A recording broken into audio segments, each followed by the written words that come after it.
नमस्कार. मराठा आंदोलनाची धार दिवसेंदिवस तीव्र होत निघाली. संपूर्ण महाराष्ट्रातला मराठा समाज एकसंघपणे ह्या आंदोलनामध्ये रस्त्यावर उतरला आहे, आपल्या भावना व्यक्त करतोय आणि सरकारला आणि शासनाला ह्या बाबतीतलं गांभीर्य लक्षात यावं यासाठी म्हणून मनोज जरंगेंनी जीवाची आकांक्षेनं महाराष्ट्रामध्ये एक मोठं आंदोलन उभं केलं आहे आणि त्यांच्या समर्थनार्थ संपूर्ण राज्यातला तरुणाई असेल, माता भगिनी असतील, वडीलधारी मंडळी असतील, हे रस्त्यावर त्या ठिकाणी येत आहेत.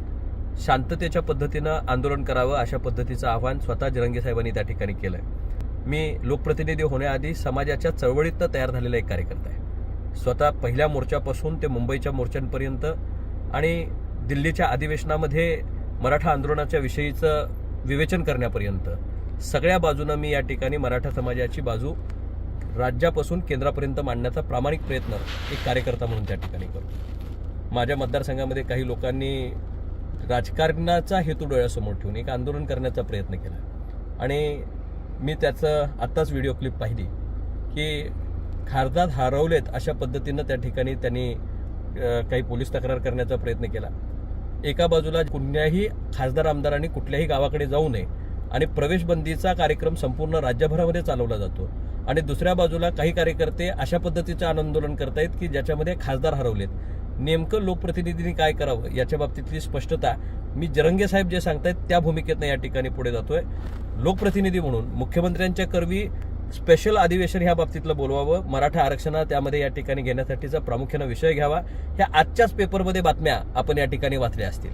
आणि दुसऱ्या बाजूला आमचे खासदार हरवलेत म्हणून काही लोक, राजकीय लोक, मी सर्व मराठा समाजाची लोक यामध्ये मी म्हणणार नाही, काही राजकीय लोक या ठिकाणी त्यामध्ये उतरतायत आणि आपली राजकीय पोळी भाजण्याचा प्रयत्न त्या ठिकाणी करतायत.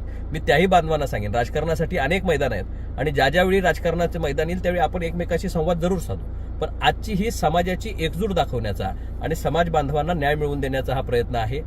मी स्वतः आजारी असताना सलाईन बांधून सुद्धा आंदोलन केलेला एक कार्यकर्ता आहे.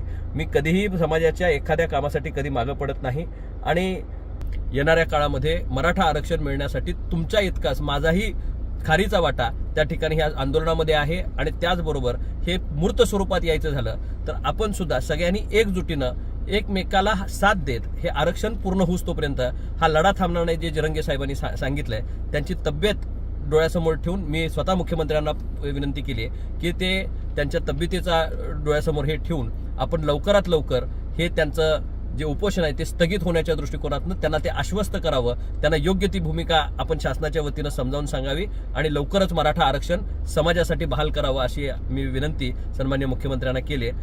आणि मुख्यमंत्री महोदयांनी आम्हा सर्व खासदारांना त्यावेळी आश्वस्त केलं की लवकरच या बाबतीतलं शासन योग्य तो निर्णय घेईल.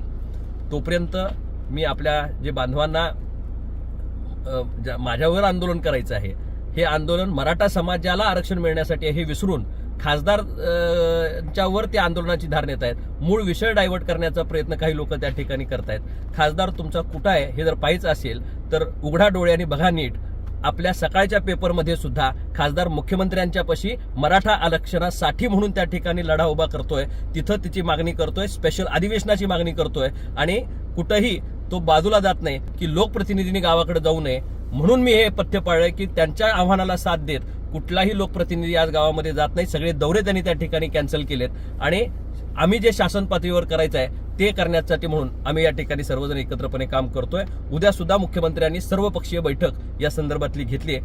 मी आपला प्रतिनिधी म्हणून मी आपल्याला वचन देतो, जो आपण माझ्यावर या ठिकाणी विश्वास दाखवलाय त्या विश्वासाला तडा न जाऊ देता शेवटच्या श्वासापर्यंत जे माझ्या समाज बांधवांनी माझ्यावर या ठिकाणी ऋण केलंय किंवा जे माझ्यावर जबाबदारी टाकले त्याला कटिबद्ध राहून येणाऱ्या काळामध्ये मराठा आरक्षणाचा लढा तुमचा एक भाऊ म्हणून धैर्यशील माने सातत्यानं तुमच्या खांद्याला खांदा लावून या ठिकाणी लढत राहील. एवढंच मला या निमित्तानं हात जोडून आपल्या सर्वांना सांगायचं. खूप खूप धन्यवाद.